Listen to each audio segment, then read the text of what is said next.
On Saturday, saw a police car parked behind the back of the van facing the opposite direction. Police car parked behind the back with the roof lights, on their roof lights flashing, not just the rear ones at the back, but the roof lights, so everybody in the village could see.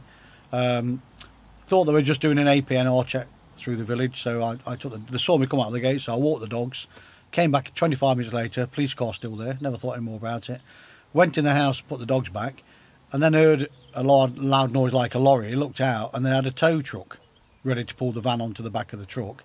So I came out and said to the police officer who got out of the car that what's the problem? She said, you haven't paid your road tax since last November. And I said, well, I assure you I have, because it's taxed, MOT'd and insured, which she'd checked.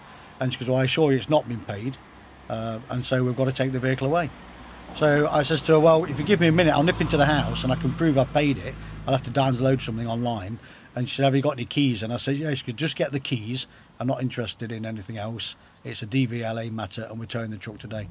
I thought her attitude was quite bad, really. I mean, she could have been a little bit more explanatory. She saw me come out of the house 20-30 minutes before. She could have just said, have you got any proof?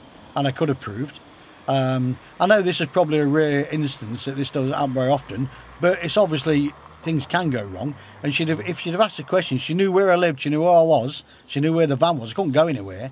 I could have saved her all the trouble of sitting there for all that time, getting the van out, and then me having to fetch the vehicle back from the pound and pay extra tax to prove once again that I'd paid the tax. I had to pay it again, and I've got to try and claim that back, and I've got to try and claim back the £100. And what was the damage that they caused? They broke the handbrake at the pound.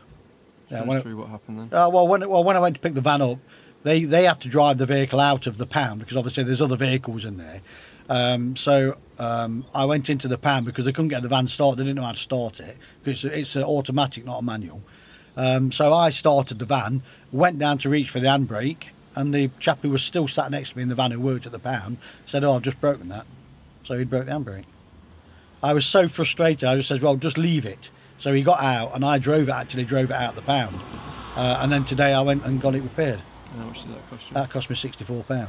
And do you think they'll, have they said if that's going to be... Well, I'm going to ask the DVLA first because this pound is working on their behalf. So I'm not quite sure who's liable to payment for breakages. So I'm going to ask the DVLA first. If I get no joy then I'll go to the pound and ask them.